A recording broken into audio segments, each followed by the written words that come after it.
I'm so angry. I'm sorry, what's going on? They wouldn't let the blind woman through. So let me get this right. She's got toxoplasmosis. It takes months for treatment to kill the parasite.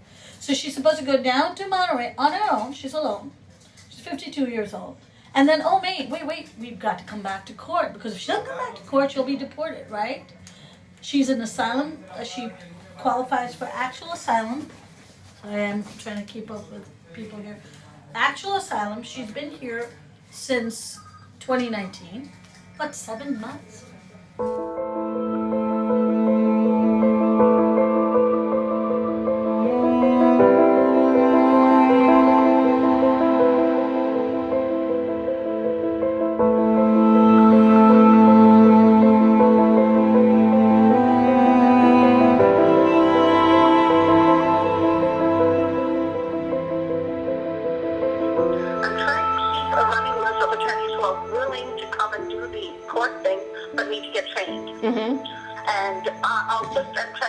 I just created the list last week, and I have about 10 or 15. I'm pretty flexible during the week. I can move shit around easily.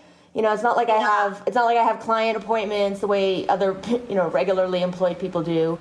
Yes. So I can people be with jobs. Yes, that pesky thing.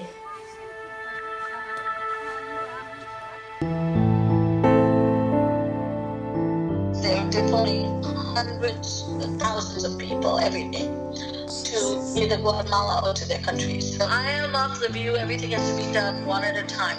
Everybody thinks class actions and these big, huge movements. I'm more like brass tacks, like try to save everybody one at a time. Mm-hmm. And maybe not everybody will get saved that way, but at least you get that many people. I'm on the bus to the airport so that I can get on the flight tomorrow morning at 6 to Brownsville, Texas, where I will be working with Charlene, doing intakes for clients to evaluate their asylum claims. And I'll be there for about 10 days. Not looking forward to it. It's hard work, telling people that they have no chance of success.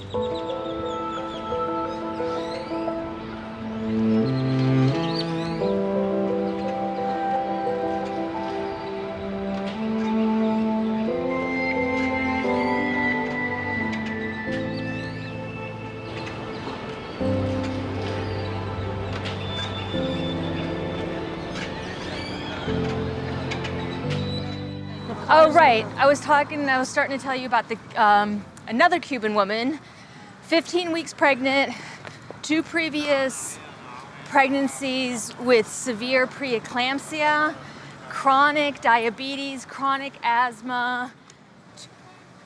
It was in October of 2018, the caravan was coming up from Honduras, and they came up a lot faster than people expected. And I remember there being a call out for lawyers to come down to Mexico City because the caravan had made it there. And a lot of lawyers responded, but then there was this one lone person north of Mexico City saying that the caravan's going to pass through there, that she needed assistance, and that there were no other lawyers. Her name was Rebecca. Charlene and I packed up my VW van, and we're thinking that we're going on a camping trip, right? I'm throwing eggs in and spaghetti, and in addition to Know Your Rights flyers, and we had a big whiteboard, and we had megaphones. We clicked immediately. The sense of adventure, the sense of, let's just get this done, you know? I had the experience of doing this en masse, and she didn't.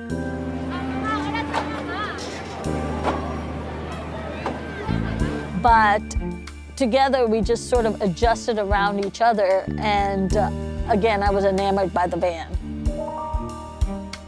We didn't know what we were going to expect. Rebecca jumped up on top of the bus and started tying down blankets and pillows and everything, as many things as she could. Usted viene con la caravana. Estuvieron en pasillas. Ahí hay gente, porque nosotros somos abogados. ¿A dónde vas? ¿A dónde van ahorita? Ahorita vamos al estadio. ¿Dónde queda? A la vuelta, creo yo. ¿A la vuelta? Ajá, como 10, 11 kilómetros. Vale, nos vemos ahí. Bueno. Okay. So we turn around, actually we put like 6 people in the van. Sí. Y ahora vamos a ir al estadio por un día, 2 días que están ahí para orientarles, ¿ok? Sí, sí, puede hablar con nosotros. Somos 2 abogadas, pero viene una más hoy en la noche y hay 3 más que vienen de México. It was a lot of families and children and babies, people pushing babies in strollers. And these kids were walking across 4 countries over weeks. Trump was describing them as invading mass of people, invaders. We don't know if they're murderers, if they're killers, if they're MS-13. We're throwing them out by the hundreds. We had the promise of one other lawyer who's going to come down and another lawyer who's already in Mexico City was going to join us.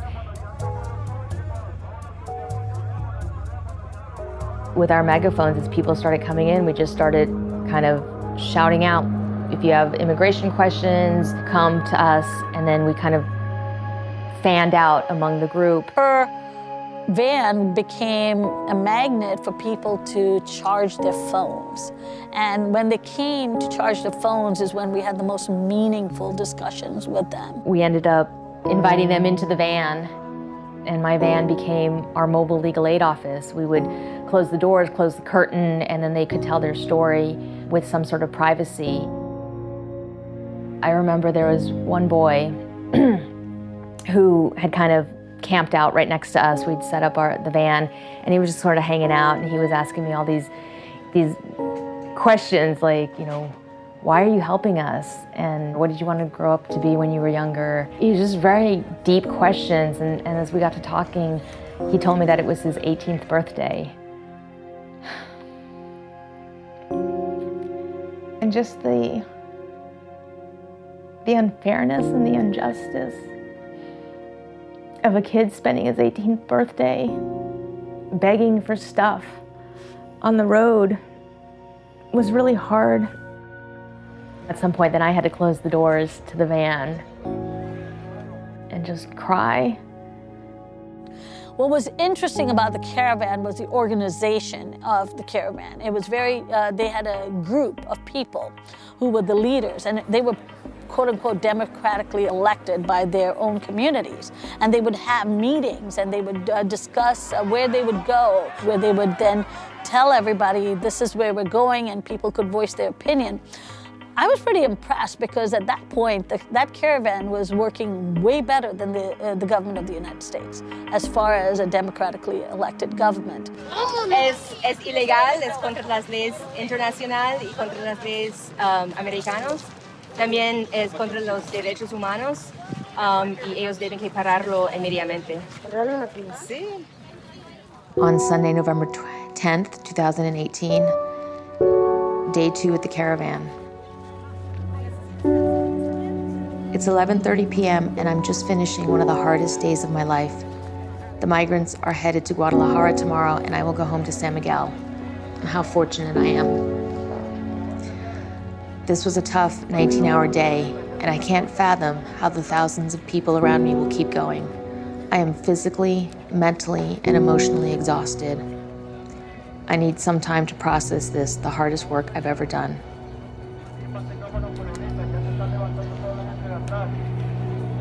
And from one day to the other, we were in 2 different places.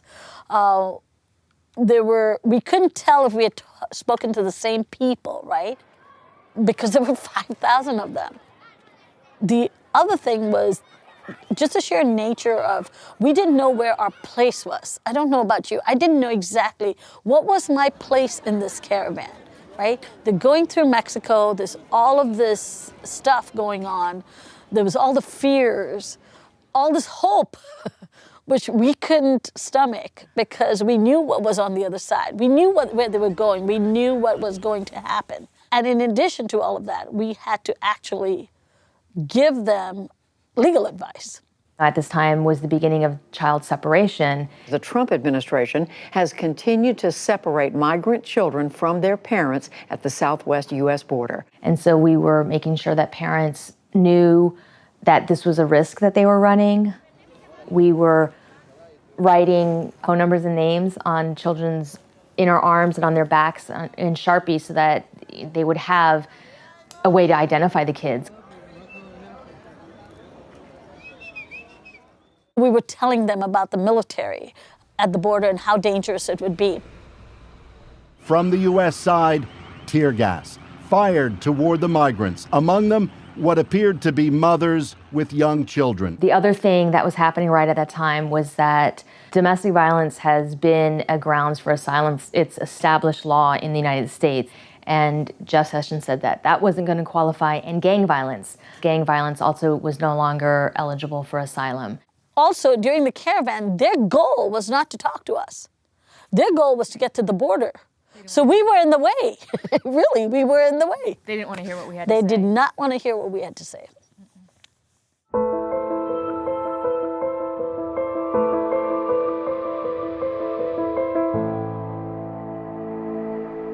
We instituted a series of historic policy changes. This includes the groundbreaking agreement with Mexico known as the Migrant Protection Protocols, or MPP.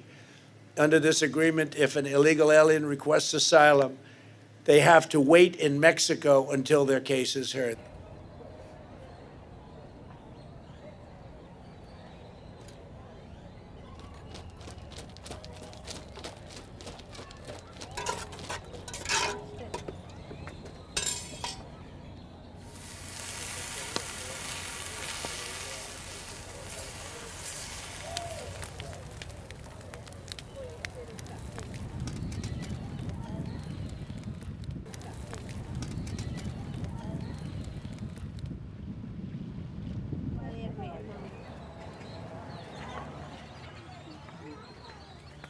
¿Ah? A la barba. Y la pelota amarilla grande, tuya. Guárdenla, porque los niños no saben.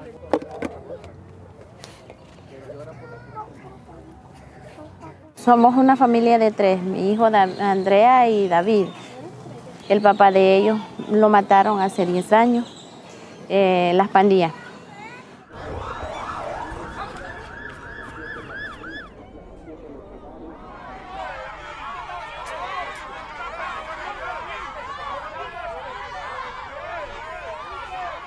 Uno de los que mataron al papá de mis hijos fue condenado, y entonces después de que lo condenaron a él, nos empezaron a amenazar a nosotros y que me iban a matar a mis hijos, y pues por miedo pues nosotros emprendimos camino para acá en agosto buscando pues protección en Estados Unidos.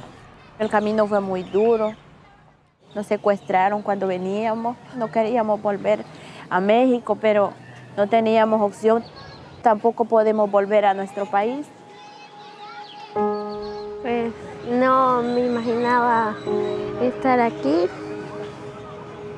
tuve que dejar todo, pues quiero seguir estudiando con mi carrera, ser una enfermera y después una doctora y trabajar, ayudar a mi familia, porque gracias a Dios ellos nos han estado apoyando aquí.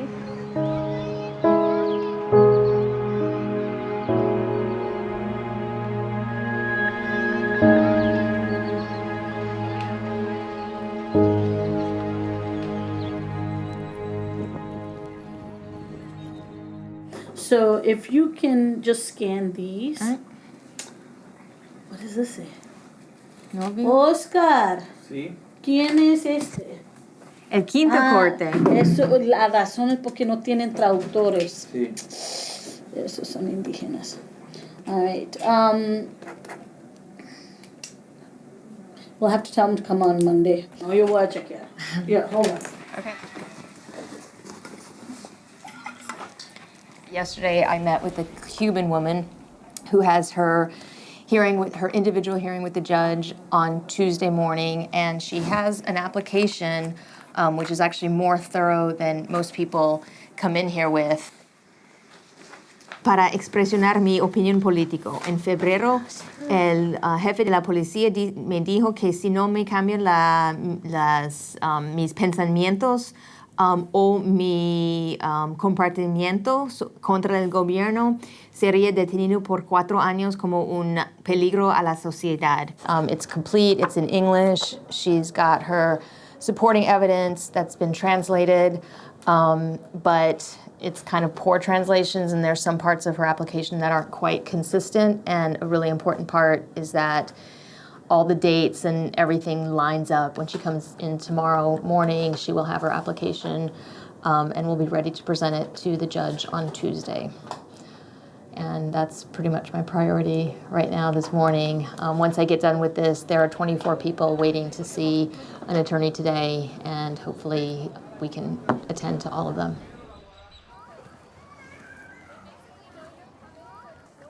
Hola, buenas tardes, con permiso. Hola. Hola. Hola, ¿cómo estás? Mi nombre es Rebeca. Nancy, mucho gusto. Me dijeron mis amigos que nunca fui a hablar con los abogados. Es que me dijeron que fuera el lunes porque el sábado no sé si trabajan. Sí, normalmente los fines de semana no. ¿Dónde está el montón de gente se pone afuera? Sí, sí, exacto. Es directamente aquí, enfrente, al otro lado de las duchas. Sí, pero si quieres comentar, si quieres contar su historia, a ver si podemos hacer una prueba, eso sería ahora. ¿De qué país están? De El Salvador. El Salvador. Nosotros somos bueno, ella es mi hija. Ajá. Mi hijo es un gordito que anda por ahí. Somos 3. Sí. Él es mi hijo, él. Hola. Él y él es mi hijo, son mis hijos. Pues es algo bien difícil y para mí muy doloroso porque no les puedo dar la seguridad que yo quiero para mis hijos. Sí. Aquí tampoco es muy seguro. Y pues ya tuve la primer corte. ¿Y cuándo es la próxima? El 2 de marzo.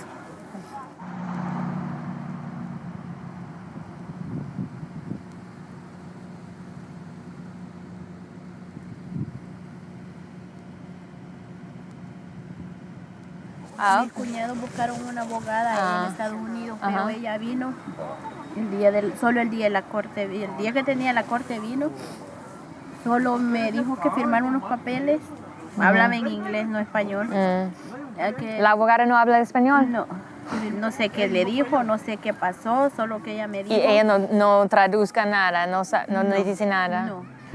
Entonces, con los hechos que me contaban, no vas a ganar un caso, no está elegible para asilo y las cosas, recibieron las amenazas, mataron a su esposo, lo siento mucho, no califica para los 2 programas que existen. No vas a ganar su caso en los Estados Unidos.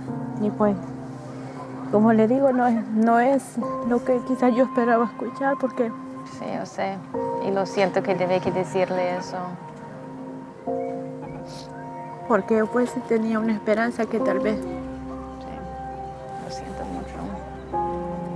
Que tal vez pudiera, pues, que me dieran la oportunidad. Pues no puedo regresar a El Salvador por mis hijos. Si regreso, pues, sería la muerte para ellos.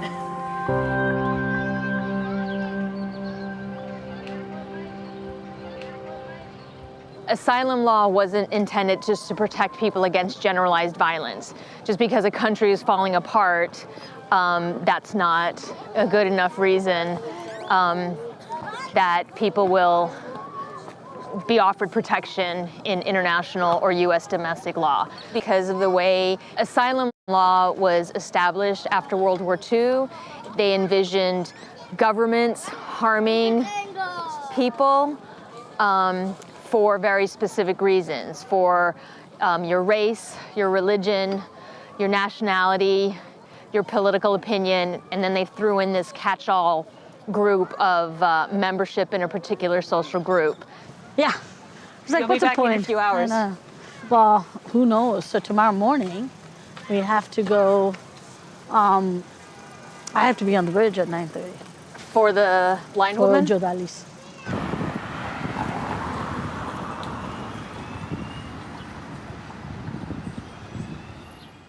And so what I'm going to do is I have to contact all sorts of people today. And I'm going to try to get on the bridge by like 9:15. Okay. But what you have to do is, there's going to be a shitload of people tomorrow. Okay. Always, Monday's a shit.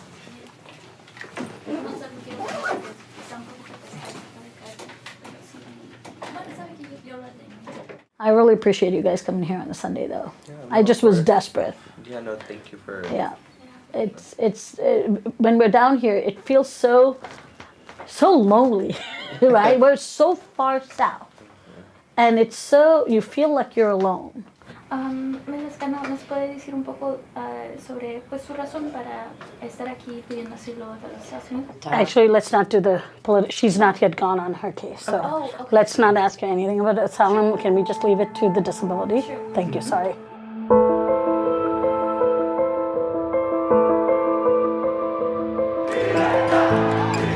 The people in the street is demanding the end of the dictatorship. Arresting protesters, dragging them off. Hundreds swept up, still in prison, according to human rights groups. She's been on the bridge 5 times. And when they've had 4 or 5 opportunities to determine her vulnerability. Dios mío, dame fuerza para tomar una decisión y ya salir de esto. Pero cuando veo todo esto, digo, yo tengo que llegar con mis hijos, tengo que conocer a mi nieto, tengo que hacerlo. Tengo que volver a tocar a mi hijo, aunque sea tocarlo, aunque no lo ve. This is why I came to the media. This is why I've reached out to everybody to please call the port director to do the right thing. It is inhumane. First of all, MPP is cruel. But despite all of that, I'm bringing on the bridge someone who is so medically necessary to get some care. There are people waiting to give her that care. And when do you plan to go out there again? I'll be there on Monday, possibly Tuesday. I will be there. And I hope that people will call in, and I hope that your viewership, but everybody in this country needs to be woke on this issue. She's going blind. You couldn't get more vulnerable. ¿Tú vas a poder traerla la mañana o alguien más? Mañana Coco viene. Coco viene. Sí, Coco viene. Okay. Okay. Ya yo caeré acá sobre las 11 o 12 del día. Ándale, sí. Listo. Oh my goodness. What a shit show this is. How do you keep doing this every day? You know, it just pisses me off. And now I'm just like, no, you're not going to say no to me. My parents were raised during the Indian independence movement at a time where the Indian persona was so belittled by the British government, by the British Empire. And my mom tells stories about how she and her friends would just get out into these neighborhoods and do stuff against the Brits because they were mad. They wanted independence.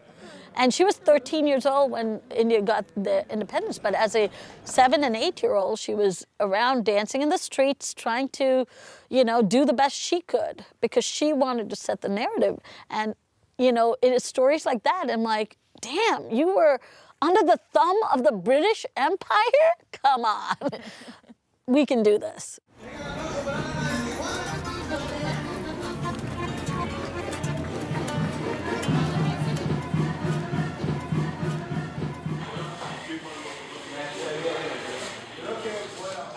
About how many African migrants or black migrants are around there? All of us are black. Just a little idea. Okay, like. In general, in Tijuana that you run into. 40.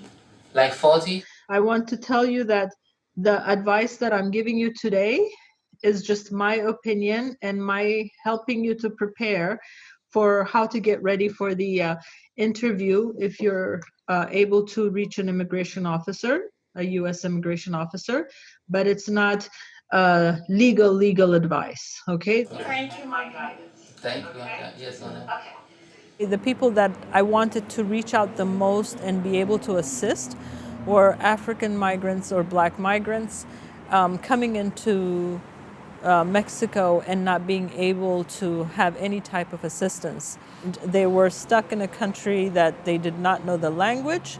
They were singled out and can easily be singled out as not belonging to that particular country. And I felt that they needed somebody who could come and listen to them and try to give them the support that I could give them. So today, what I'm trying to help you guys is to understand if you get a chance to be able to reach an immigration officer in the United States, and if you are being interviewed, how to be able to express your case. Or how to be able to express your fear, okay? Yes, ma'am. Because even though there could be so many different reasons that everybody is here, the most important thing that the officer wants to hear is why you are coming into the United States, why you left your country, and what happened to you in your country, or what you're afraid will happen to you if you were to be returned to your country, okay?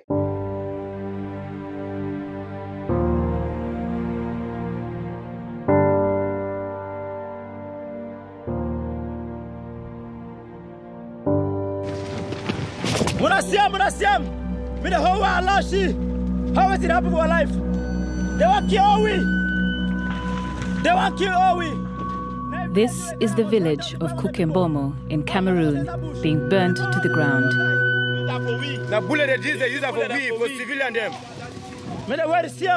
For months now, images like these have been pouring out of Cameroon on social media.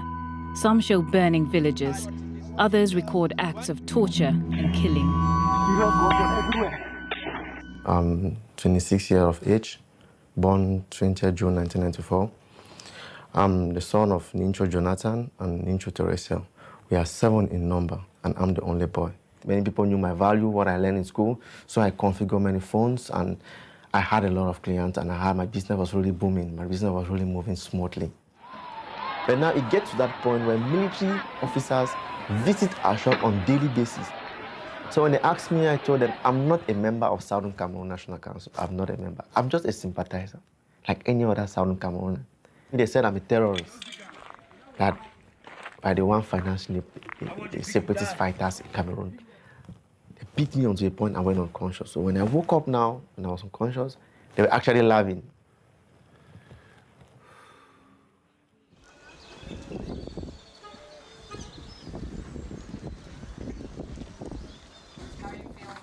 I'm angry because it is unnecessary, completely unnecessary. I'm working within their illegal law.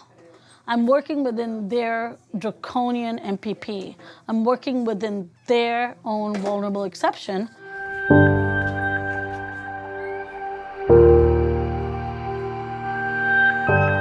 And they don't feel like they have to follow the law, their own law. It's pissy because, you know, laws are to be followed, right? They want everybody to follow the law and not jump into the United States, not cross illegally, and yet they don't follow their own law. I've gotten 3 deaf people across with a fight, but they acknowledge that that was a disability. Why? Why is a person who's blind being treated differently? No answer. Okay, all right. Okay, let's go.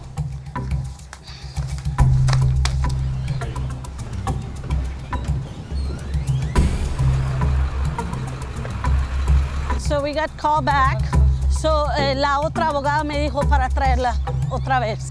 Es decir, que ellos quieren hablar conmigo. So vamos a pasar aquí. Y, ok, lo siento. Ha pasado así antes. Sí. Sí. This is what they want. You know, it's like fucking ridiculous. This is what they want. They want a fucking theater.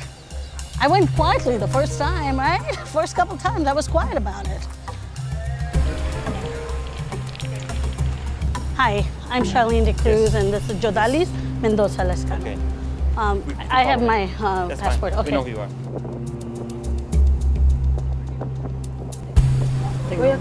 Tengo miedo que ahora, si me entran, la tomen conmigo. Sí, esto es definitivo. Y yo voy a hablar con ellos, porque sí, ellos van a llevarle adentro y usted va a estar sola. Pero usted tiene mi teléfono y yo voy a dejar mi teléfono y yo voy a esperar, sea todo el día, para que le suelte a mí. Voy a pedir, pero no es que no sé qué van a hacer. Yes, my name is Carla Barber. I'm a United States citizen, and I'm calling about a woman who is on the Gateway Bridge. She is going blind from a condition called toxoplasmosis, and she's presenting herself at the bridge to be entered into the United States. And we'd really like to get the port director or the assistant port director's attention to come help with this case. Okay, thank you. I am the 50th or 60th person who has called. All right, let's keep it So up. keep it up, keep it up.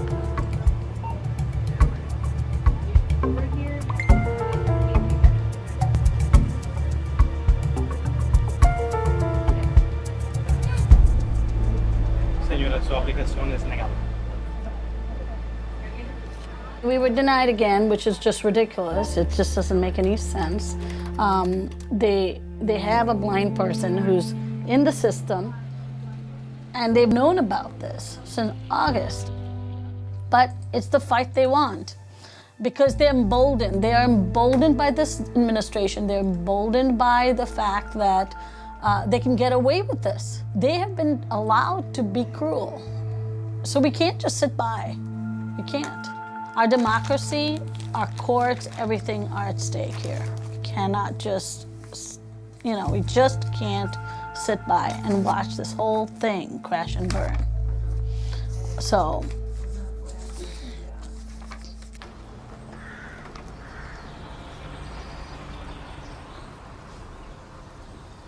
I later on moved to the village. Where in the village I spent most time with my father, because my father actually was a cattle rearer, so he was always with his cattle, always happy. I saw the military officers actually talking with my dad. When I saw these people, I knew they came for me.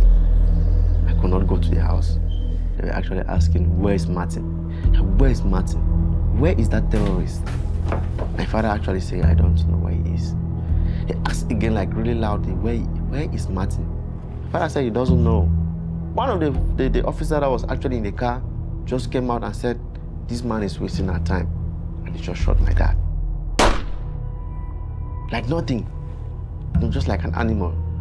So when my uncle came, my uncle actually told me, there is no way you can stay in Cameroon. There is no way. You have to leave.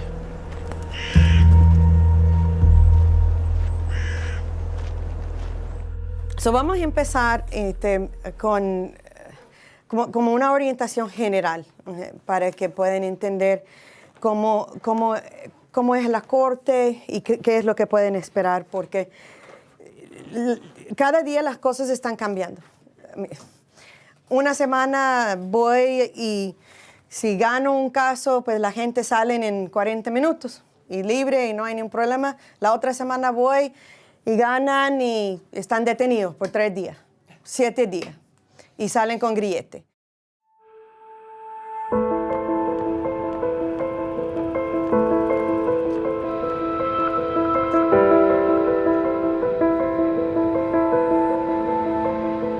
As soon as family separation ended, as a family, I would take my children and go play and give a little bit of respite and a good meal to the refugees that were waiting on the bridge. ¿Cómo está mi vida? ¿Cómo está, papi? Ay, Daddy. And that worked out until they all found out I was a lawyer. What people really had a hunger for certainly was a good meal, but they also had a hunger for information. And they wanted to have their questions about the legal process answered. I would walk into Mexico and I would cross the bridge. I'd stand in the sun and I would give these workshops with, literally like a wet do-rag on my head because it was so hot. Trying to get people to understand what would happen when they go to the bridge, what would happen when they have their first court, what is asylum law, how can they tell their story. So people want to get close enough so they can hear, so people would push together and they would get close around me and they would surround me. And for someone who's been diagnosed with PTSD, that is not a good situation.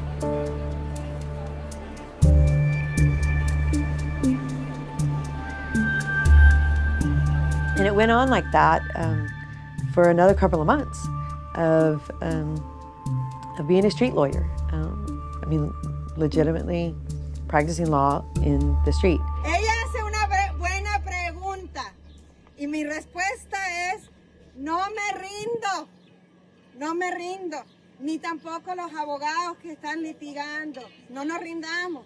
It's important to note that Matamoros is not the safest place in the world. A media blackout south of the border. This during 8 hours of intense combat in Matamoros. The reality is that because of the inconvenience of MPP, I mean, it's pretty crappy that you have to go to another country that's a war zone to see your clients. That's not really how you thought that you would practice law 25 years into being a lawyer. But there's not a lot of lawyers that are willing to do it. Entonces, tenemos que estar preparados, o sea, ustedes mentalmente para todo el panorama de lo que puede pasar. Todo lo que es como una oportunidad de decir tu historia, de qué es lo que había pasado. Ok, so hemos repasado. Tranquilo. No, créeme. Sara y yo oramos, meditamos, hagamos manos a tranquilizar. No solo a usted, pero a nosotros también.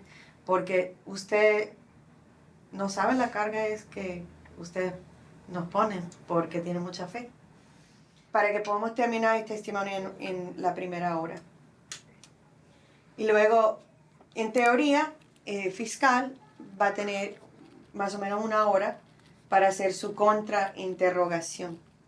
La idea de una contrainterrogación es para ver las inconsistencias, para ver puntos que necesita aclarar.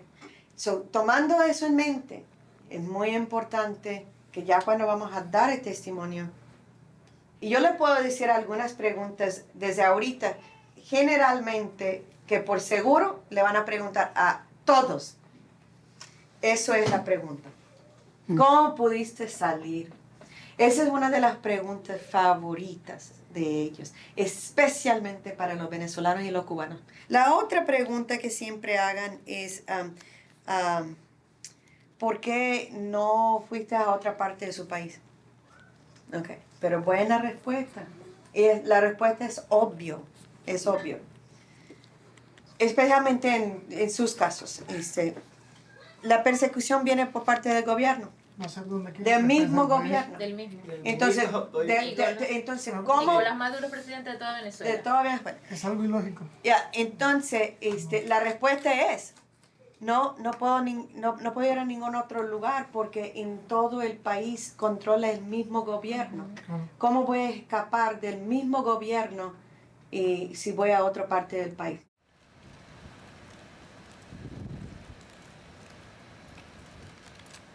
Detention in Mexico City, in an immigration detention for 2 months. So, well, 50 days. So she's been on the road since April. Well, I really, really appreciate it, Rose. And then I'll tell you all about the restaurant. Yeah.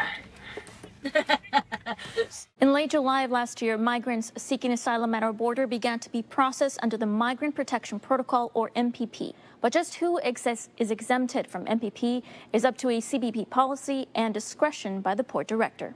Living in a world of haze and shadows is leaving Yodalis Mendoza feeling desperate. In this plastic zipper bag, she carries her last hope. Mi nieto, mi nieta, y esta la hice para mí. It's a parasite that pretty much has eaten away her retina in her right eye and is now eating up the retina in her left eye. 4 times, including once today, the Cruz asked CBP to exempt Mendoza from MPP. CBP denied the request each time.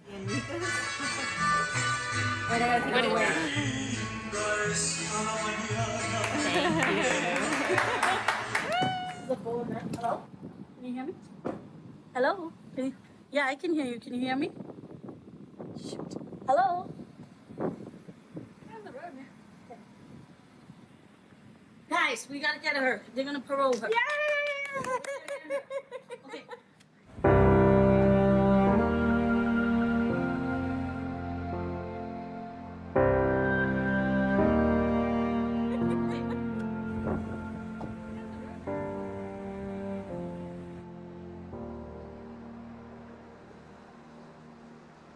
I just got done with dinner and we're still close to the border, so we're gonna drive over and I'm gonna ask them to bring her to the border. I was about to drown myself in margaritas, so this is good. It's good.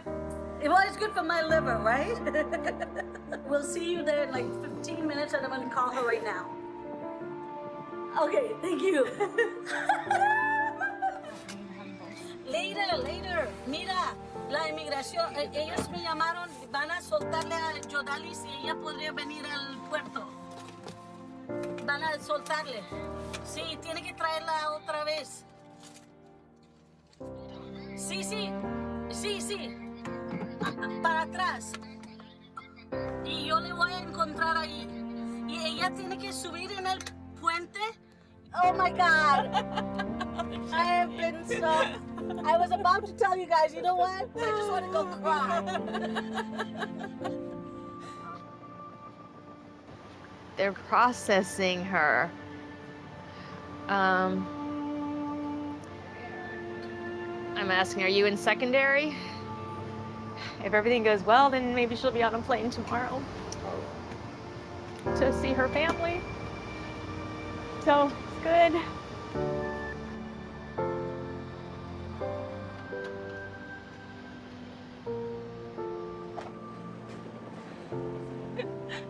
Hola.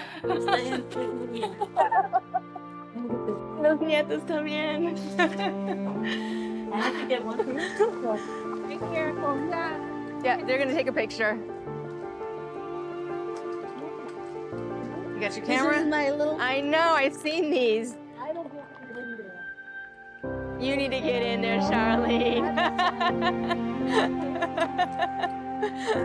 Yeah.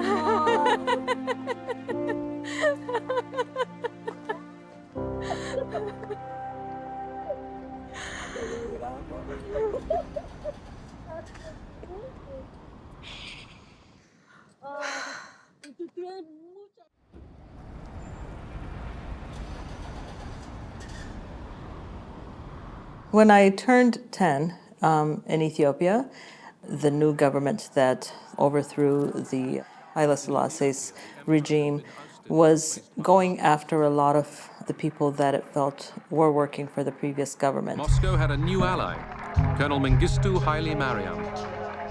My family was one of the families that was being targeted. And my sister was arrested, she was also tortured, and a lot of persecution occurred at that time to my family. It was a situation where you always felt at home you were very insecure, you didn't know who was listening in, you don't know if you're going to be alive the next day.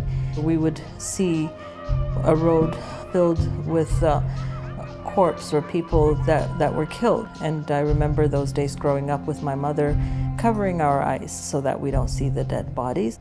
I think that's where my passion came for being able to have refuge and not be afraid in their lives. Credible fear doesn't mean a full proof or a full showing of asylum. It's just showing a little bit to be able to get to the stage of a judge looking at your case.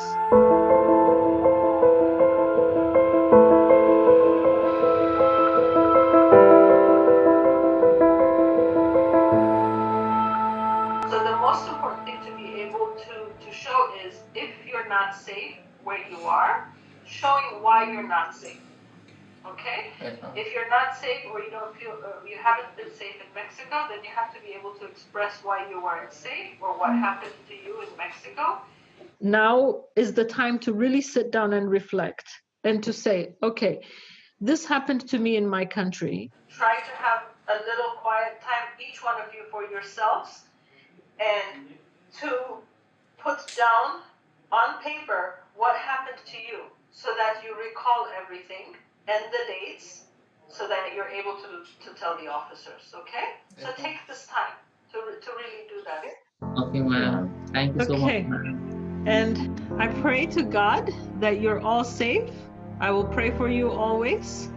I really hope that you're going to find safety and comfort when you come into the United States.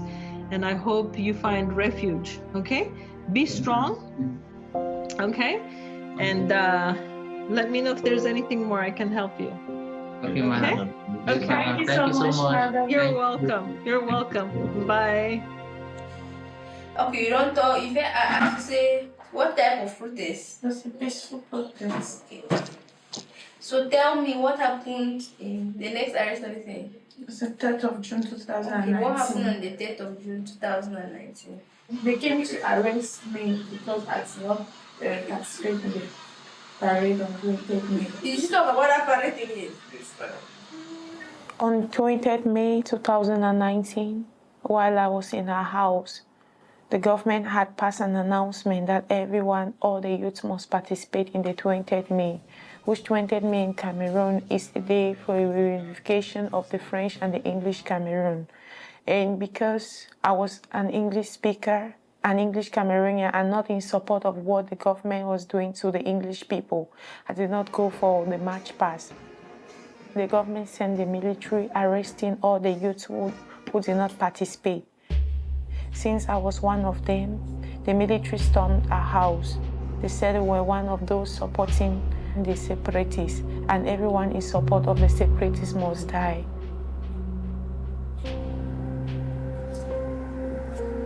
Bloody clashes in the English-speaking regions of Cameroon and West Africa have rapidly morphed into a war, and sexual assault and rape are becoming weapons against women in the Anglophone community. And the officer threatened me that if I'm caught and ever seen in Cameroon again, he's not going to be responsible and I'll be killed.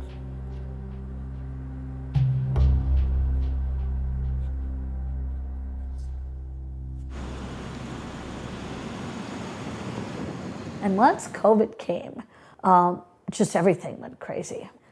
I had a somewhat seamless transition because I was already remote. What was hard was how to talk to the clients. So we trained Oscar, and Oscar is amazing. Buenos días. Hola, buenos días. Necesito apoyo legal para mi solicitud de asilo en Estados Unidos. La abogada está trabajando, haciendo los trabajos de asesoría y de ayuda con las aplicaciones de asilo mediante internet. We would get information about clients so fast. What was amazing about him is how he started identifying people with special needs. So I started explaining to him about how I did disability law, how I'm a special ed teacher. He lived in the camp. He knew everybody. That's how I found most of my vulnerable asylum seekers, his eyes. Ha pasado mucha gente para allá con enfermedades y pues ella es la que les ha ayudado. Hay mucha gente agradecida con ella.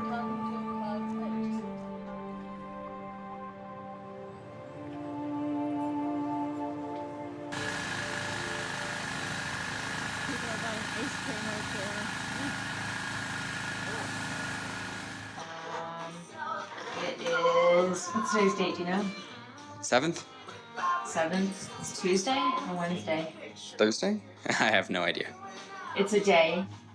And I am making masks for people because soon we're thinking that masks might be mandatory. Yet, people continue to have to present at immigration courts.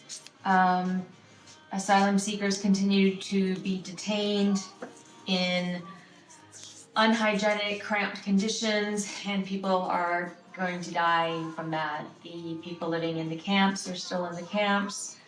And once the virus hits there, it's going to be horrible. Okay. That's it.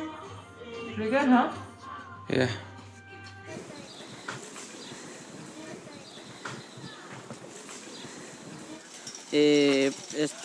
Por allá está el otro rotoplas. Este es un sistema para estarle dando mantenimiento a los rotoplas, estarlos ingiriendo, echándole para las bacterias. Como pueden ver, este es un jabón con cloro, líquido con cloro. I have been here since September and pretty much working every day of the week, trying to just keep on top of the 2,000 plus asylum seekers in the camp and 20,000 plus people who were shunted off to Matamoros. We're going to see more victimization, like really bad victimization based on just the COVID-19.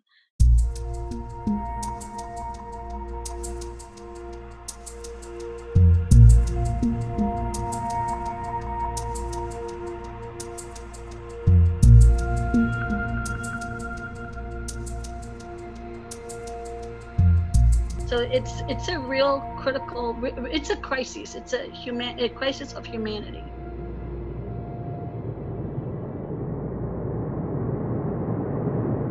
Escaped to Ecuador. From Ecuador, I worked with some Cubanos where they had maps, and from Ecuador went through Colombia. From Colombia went through Panama, which we went through the Darien Forest. It was a very terrible experience for me because we had to go through the jungle for 7 days. The second day in the jungle, we had no food. We met some armed robbers. The robbers, they took everything from us. So we went through Costa Rica. From Costa Rica, we were issued a pass to go to Nicaragua. We're taken to Honduras. From Honduras, we finally arrived at Mexico. I was unable to reach to my mom since I left Cameroon. I could not reach to my dad. The police here in Mexico, they harassed me again while I was in Tijuana. They took everything I had. They seized my purse. They threatened me in the night. There was nobody to help me again. The only way my uncle said was to try and come to the United States where I could find safety.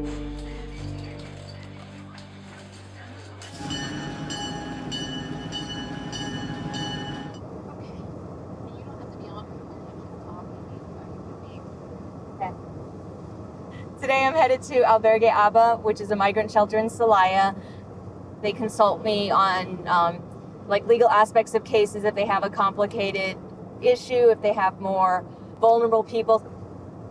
So right now there's a young man, a 23-year-old Honduran man who is at the shelter with his 3-year-old niece who has microencephaly. I believe she's blind, she's unable to walk. She cries a lot, and he is taking her to the United States for medical treatment.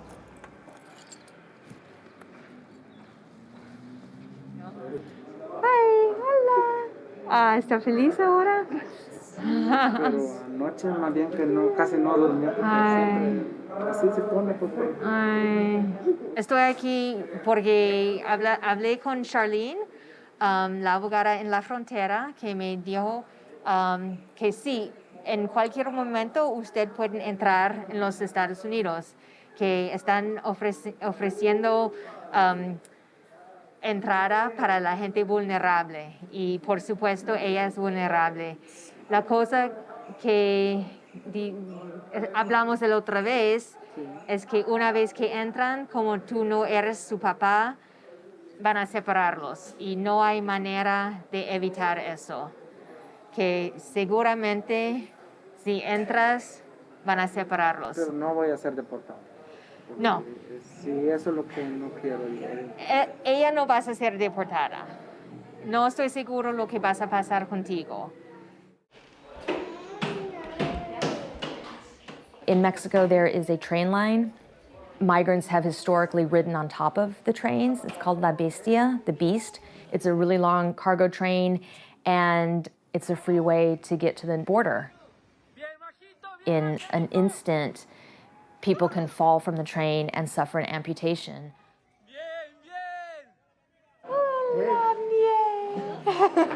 ¿Quieres salir? Hola, Rebeca. Mucho gusto. Giselle. ¿Cuántos años tiene Giselle? 20. ¿Pasó en el tren? ¿Se cayó del tren? Sí, en busca de mí. Yo estaba en Saltillo trabajando y cuando ella se vino y todo. Sí. ¿Duele mucho? Sí. Lo siento. ¿Y cuándo pasó? ¿Cuándo tuvo tu accidente? El 18 de noviembre. De noviembre. 2020. Ella me da bastante fuerza a mí porque yo pues sí, no tenía fuerzas, me desmayaba mucho y ella me hacía videollamadas todavía partida.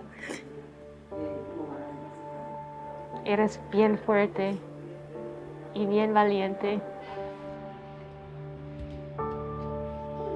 It's the hardest when I put myself in their place. I have an 18-year-old girl. I have to kind of not let my brain go there,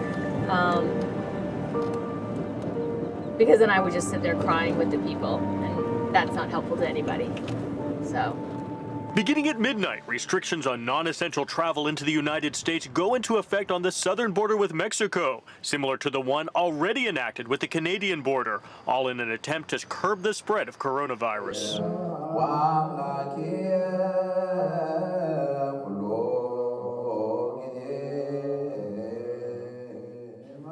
But let me ask you this. Internacho's delivery the why not you? It's completely stopped my ability to do my border work.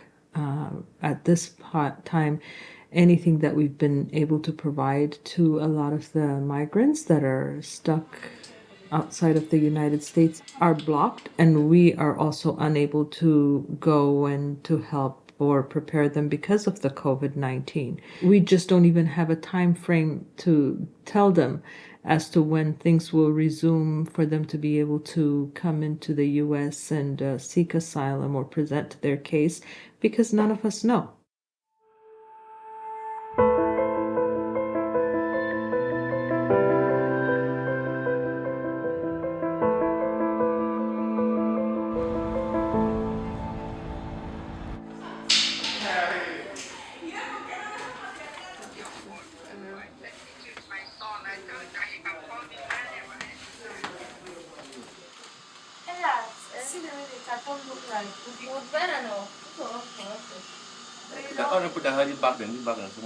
The motor mini camp. Right now, where are you going to? I'm going to the United States. I'm a bit tense because I don't yet know what's ahead of me. But I trust God. I know He's going to make a way for us. Do you know where you are going to expect in France? Do you know they are going to jump? Oh God. Yeah, I'm aware of that. And do you know what happened to you? I don't yet know what's You ahead are of going me. to jump on a big fence. Do you know that? Yeah, but I know it's not too hectic. It's not so high that way. Do you know that you need to climb somewhere and go down and go down? Oh, are you serious? Okay, but you know the borders are closed right now, so how do you intend to do? Do you know what you're going to face in front? Not really, but I just know what I'm going to face in front and I'll be capable to handle. Okay.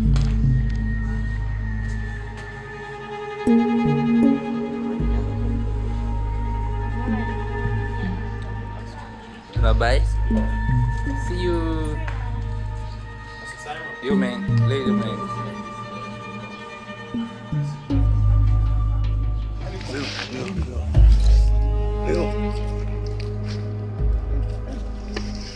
Yes.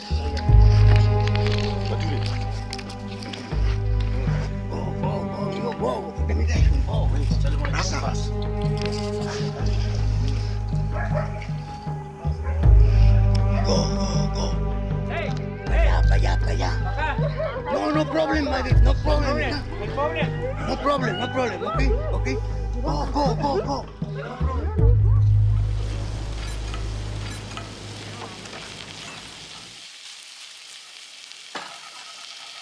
You want garlic? No, that's too late now. Let me see how spicy they are. Yeah, not that spicy. Good. Dad, you want to call the kids? Yep. My dad was born in a refugee camp in Germany. The Russians came through and his family was forced to flee with whatever they could carry. And when he was 9, he and my grandparents and a couple of his siblings got on a boat and traveled to the US. My mom is from Hong Kong. When my dad was stationed in Vietnam, my mom was an English student and she needed a English-speaking pen pal, so she wrote a letter to the USO. Dear any soldier, care of the USO. And my dad was a mail clerk. And he saw this aerogram from Hong Kong that looked interesting. So he pulled it out and they started writing to each other. I'm the only person in my family born in the US. And so that had a big influence on me as far as career-wise. You know, I wanted to, it seemed like it was a way to pay back somehow just the luck of my family being able to land in the United States.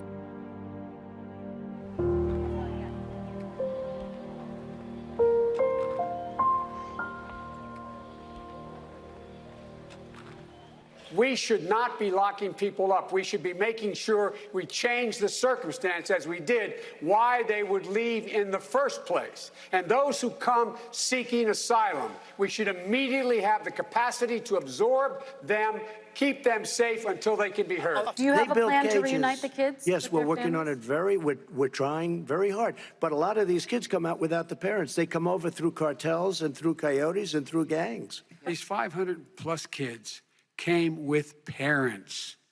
They separated them at the border to make it a disincentive to come to begin with. Joseph R. Biden, Jr. of the state of Delaware has received 306 votes. Donald J. Trump of the state of Florida has received 232 votes. I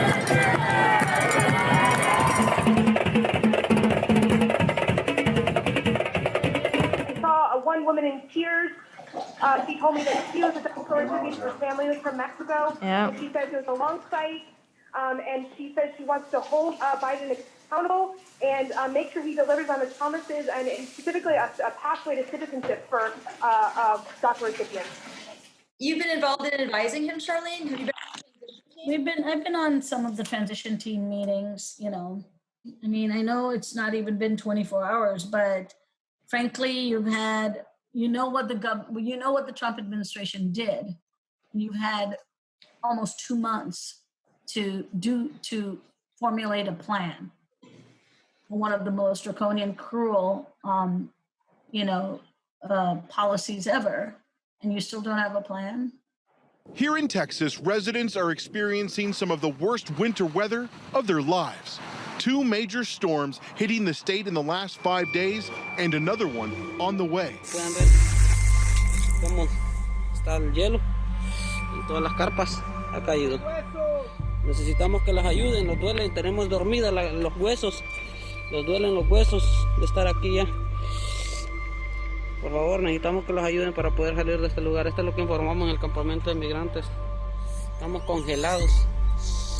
Son temperaturas que si estuviéramos en condiciones... Fox News alert now on the showdown over immigration. The rolling back of a major Trump administration program is about to play out on the southern border. Starting today, tens of thousands of asylum seekers waiting in Mexico will now be allowed into the U.S. to be processed and have their cases heard. Somos parte de un grupo que es el Comité de Bienvenida del Valle del Río Grande. Es una colaboración de organizaciones ONG que están sirviendo a la comunidad migrante de ambos lados. Y hoy estuvimos ahí en el campamento como representantes legales para poder ayudar en el proceso del papeleo que tiene que ser para poder entrar a los Estados Unidos. Ya todos han tenido su prueba de COVID y todos son negativos. No dejan pasar nadie que es positivo.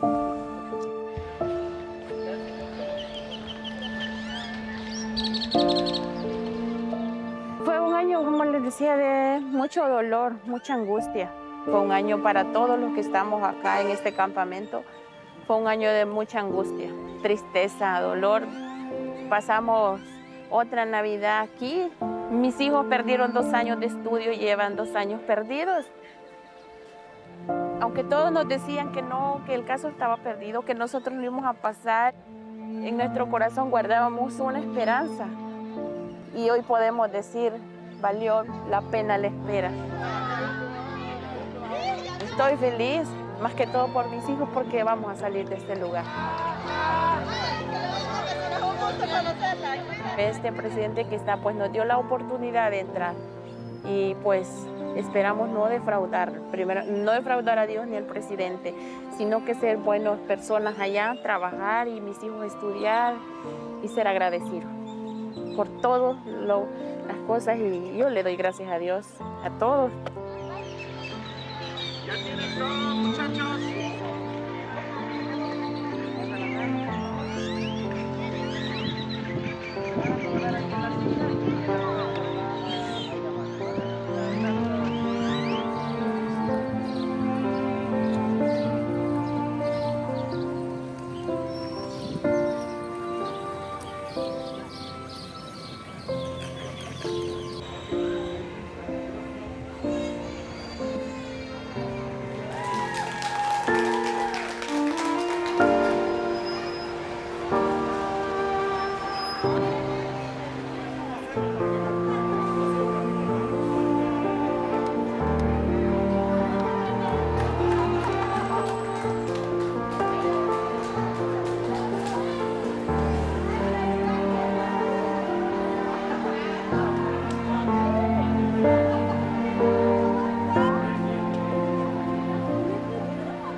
Valerie, how are you? I'm good. You look better. A little bit happier. Don't tell me that. A little bit I happier. refuse to be happy. I'm not, 100% happy, but I'm never. So I'm glad that the U.S. government is doing what it can, but there's got to be more. Yeah, I think I'm. It's a 180-degree turn from last year. No, I feel a lot better now because at least we have some hope that things will keep getting better. I mean, this is certainly a historic day, to end the nightmarish human rights violation that happened right at our border. I mean, I feel a lot better. I'm not going to retire. I was going to retire if Trump was reelected. Yeah, I would have had to choose a different career. I don't know what, but I would figure something out. Yeah. Now it's only open cases. The people who have closed cases, they got screwed by a very unjust, cruel system. Patience is what they tell me to have. So hard. I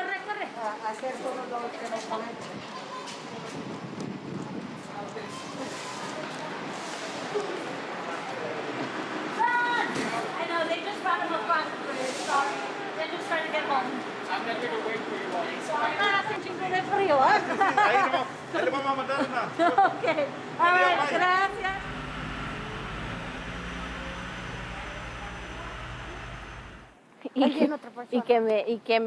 Dame la mano, y que me haga como una actriz, así como una actriz, ¿sabes?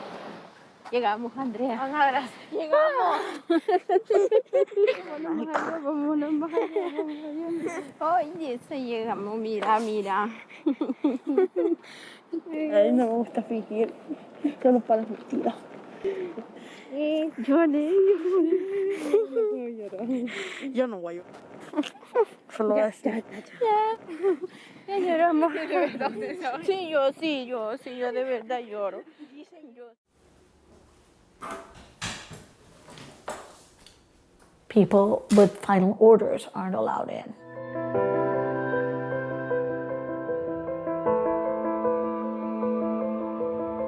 And that's where my heart breaks because our lovely Oscar is one of those. What's hard is that he too is an asylum seeker. He did everything right, He went to his hearings, he lost. Like most people did, but with a less than 0.5% approval rate. And he being Honduran, they just don't really care about what's going on in Honduras. 10 de febrero. 10 de febrero. Pues en Honduras la situación está bien difícil. The beauty of this country of over 9 million people has been shadowed by rampant violence and corruption, causing a mass exodus to our southern border. No puedo regresar. Me tengo que volver a venir. No puedo estar ahí. Pues porque me persiguen. El gobierno está en una muy buena relación con el crimen organizado. Y pues es muy peligroso. I know that people who are getting through will get through. I think in these days, it's been more, for me, about Oscar. And I know he's one person, but it's been about him.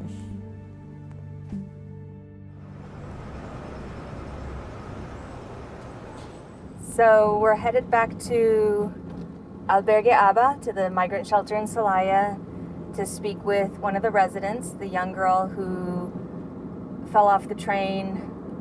At the current moment, there's no, the border remains closed to asylum seekers with very small exceptions for especially vulnerable people. We have Charlene at the border working on the legal portion of it. We're also going to do just a very cursory evaluation to make sure that she is qualified, that her case qualifies for asylum.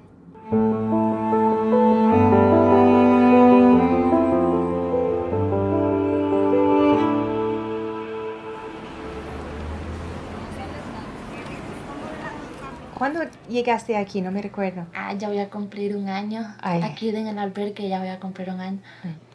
Quiero confirmar que usted van a buscar asilo en los Estados Unidos. Sí. Los requisitos es que usted tiene ha sufrido o tiene un temor de sufrir algún daño o amenaza en su país por un grupo que puede ser el gobierno o un grupo que el gobierno no puede controlar.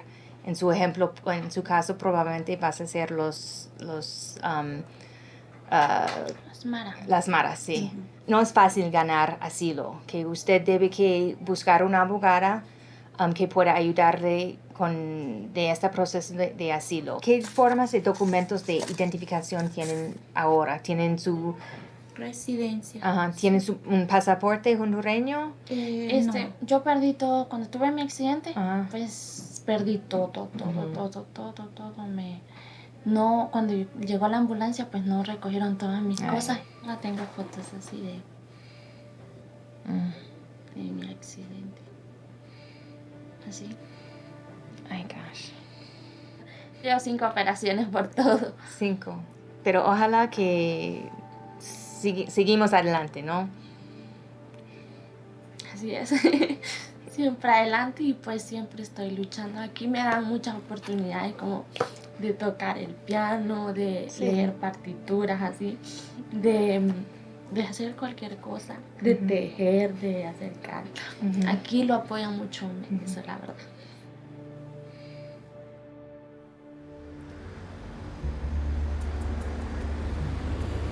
I got bodies right in front of me here. While I got into the United States through Arizona, I handed myself to the Border Patrol at the fence.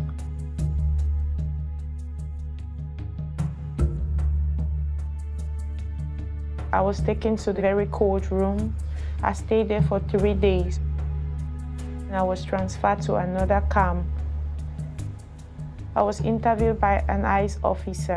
Why I'm coming to the United States? I told him I'm coming for protection and safety. And while in the camp, I got information that my father was killed by the military. I was taken to a room all by myself. I suffered all the trauma. I stayed in the camp for over 3 months. A bond was issued and I went out on bond.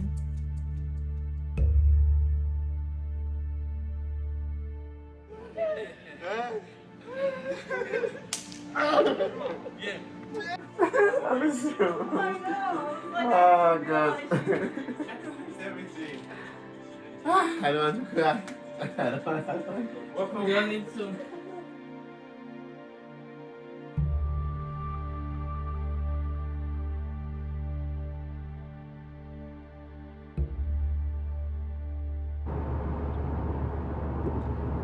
Today I'm going to be going into Tijuana for the first time since March of 2020.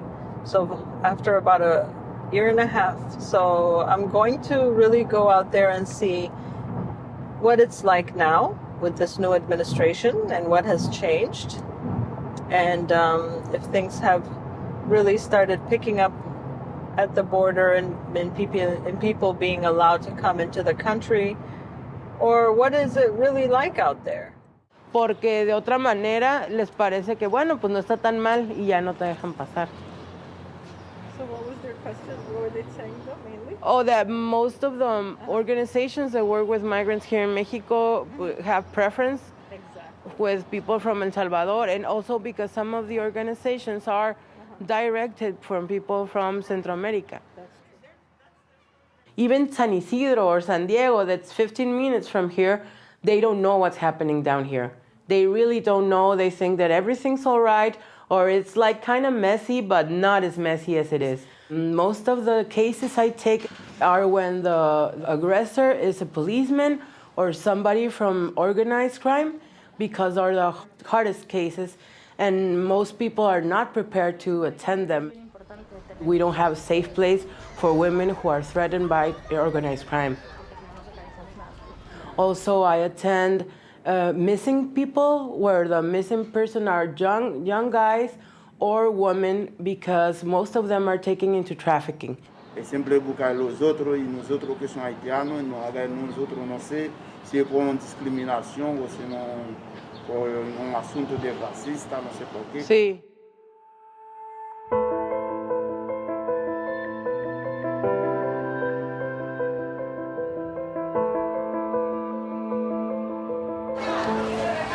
Wow.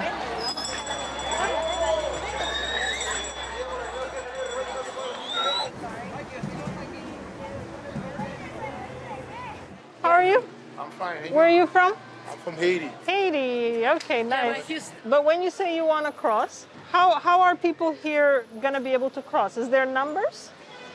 Well, there is a link that where you sign up. Okay. And they call every day. They help mostly the white people. The Latin American countries and not really the black migrants. The black. Yo soy haitiano. Yo soy haitiano, sí. Haiti? Yeah, Haiti. Oh, so many people from Haiti. The streets of Port-au-Prince have become a war zone as gangs battle each other and police for control of the city. Brutal killings and home invasions have left residents of the Haitian capital living in terror. Where are you coming from? Los Angeles. LA. ¿Cómo? Los Angeles. No, su nombre. Oh, tu nombre. Oh, Mulu, M-U-L-U. My brother tell me so I can talk to you. Oh, I'm not. I'm here actually trying to find out the situation. I'm not with American Immigration or anything. I'm a lawyer trying to help. Yeah. Haitian people is here, and every white people gone. Yeah. It's easy, Yeah. and Haitian people is very difficult to Difficult to pass.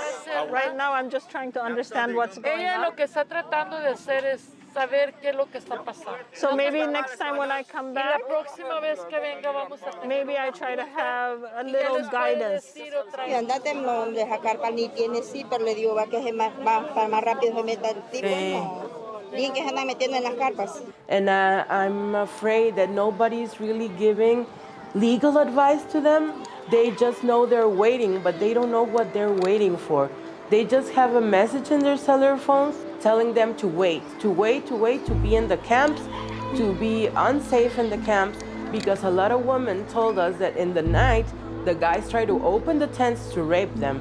So that's why the families of the women with the children stay in the tents together. The tents are so close one to another.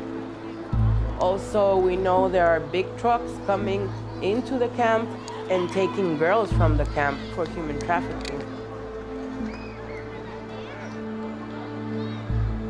I didn't expect to see, a whole lot of migrants that are not able to still go into the United States. So the desperation that I saw has been disheartening. I was so happy seeing a change of administration, and I thought I was going to come and see a much better humanitarian situation at the border, but I didn't see that.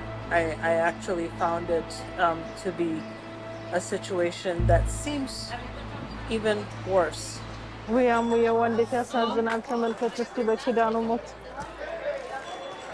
This morning, a 24/7 mission on the Texas border.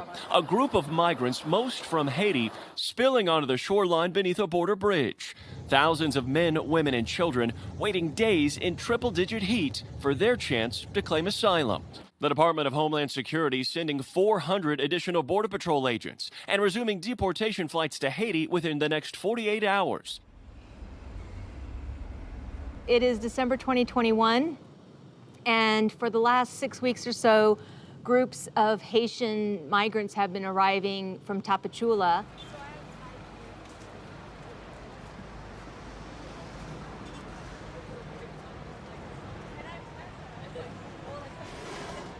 They're dispersing them to 10 different immigration offices throughout Mexico in order for them to receive their humanitarian visas.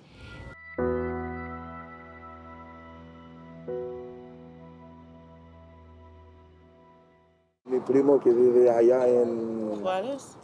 Juárez. Sí. Ay. Las ciudades en la frontera, usted sabe que son peligrosos. Sí, es muy dangereux. Les vies de la frontière sont très, très dangereux.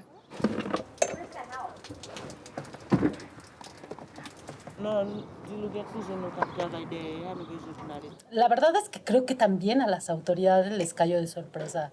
¿A qué vienen aquí? Llegaron de repente, tú estabas en la terminal de camiones y veías un montón de gente extraña que tampoco sabía qué estaba haciendo aquí.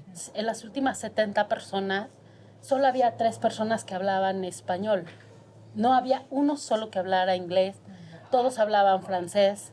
En este momento también, cuando llegan los haitianos, escuché que una compañía de los autobuses no quiere vender un boleto a la familia porque era su política de no vender boletos a migrantes. Y en ese momento me dio cuenta que estas personas necesitan saber qué son sus derechos con esta visa humanitaria. No hablan el idioma, no conocen sus derechos. O sea, la tarjeta que les están dando es que les están dando la oportunidad de quedarse en el país, pero no conoce nadie sus derechos. Pero México sí es muy racista y sí van a tener problemas, sí. There's something that was basically to that effect, that they're not firmly resettled, just with the... Okay, so what are you going to tell them today then? So the whole point was mainly, what their rights are in Mexico, but with prefacing it by, I know you probably want to go to the States, and you should know that the border is closed, the border still is closed. Even if you have, if you're fleeing a harm and you want to apply for protection, you can't at the border. And this is where it gets tricky. If you get across the border, then you can apply. There's a fine line, encouraging people to cross the border illegally. But Exactly. we know, as a practical matter, that that's the better route to success. Right. I think the way that I overcome that is saying, you're probably going to be tempted. This is what, if This you're is what could caught, happen. this is what, and it's totally random because we don't know what's happening. That if you get caught, you could be sent back to Mexico or you could be sent back to Haiti. Yeah. And that's what they're doing now, right? Oh, man. Right, they did that with all the people in Del Rio. Right. Hola. Pourquoi vous êtes ici avec nous? Avec Ce vous. matin? Seulement pour que j'ai écouté que les gens ne savaient pas de leurs droits. Vous avez le visa humanitaire du Mexique maintenant, oui? Toutes et vous avez le document qui les permet d'habiter en Mexique. Oui. Et avec cette visa, vous pouvez habiter, travailler, votre enfant peuvent aller à l'école. Alors, même au niveau de l'éducation, vous ne pouvez pas l'aider. Si moi, personnellement, peux vous aider? No. Que quiere vivir aquí. Entonces, después de información que yo encuentra que aquí está muy peligroso para todo inmigrante que vive por aquí, se está alquilando la casa, que entonces más adelante que puede tener un problema. Mais il y a beaucoup de décisions que vous devez Tomar, non. De prendre. De prendre, oui. Mais nous étions en train de learn, apprendre beaucoup de vous. Ouais. So I'm like feeling useless. I know. What can you do for me? Nothing. What are you here for? Yeah, Just we to know tell this. you. Yeah. I wish there was more to say. Us, yeah.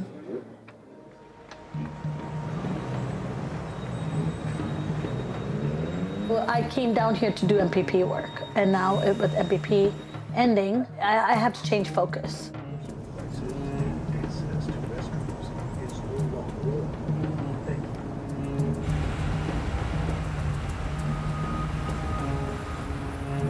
Well, basically, what our goal is to assess the situation down here. We have thousands of people, right, stuck here. And then from then on, how can we help the most vulnerable? Because that's the project. And try to get them all of the services they need, and then the legal case. The legal case would be to hopefully get them into the United States in a parole situation. But how to do that? I mean, everybody's vulnerable, and that's hard. It's like playing God. I will take you, but I won't take you. And And that's the thing.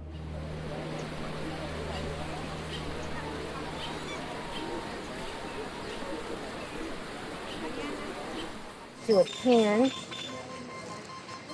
Go back to that dog. Wow, that guy, that would be a good workout. Yeah, right? It's like with that stand-up paddleboarding, the original stand-up paddleboarding. Yep. Can you imagine you're coming from Honduras, you have crossed up through Guatemala, you come to the Suchiate River, and you're thinking, okay, I'm in Mexico. And I mean, it isn't gonna end between the corrupt governments and the continued climate degradation. Migration shouldn't end. Why should it?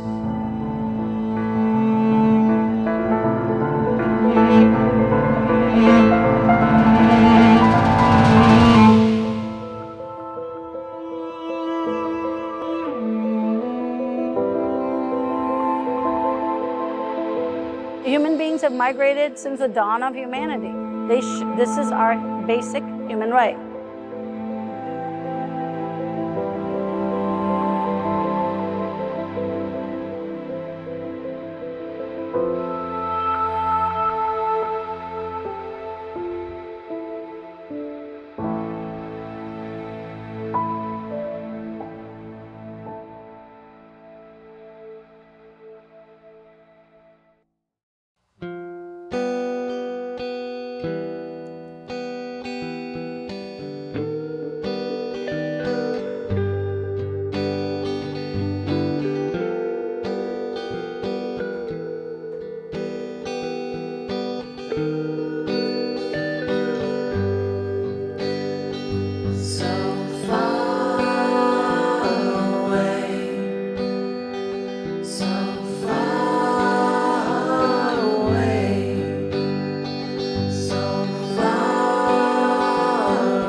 beep, beep.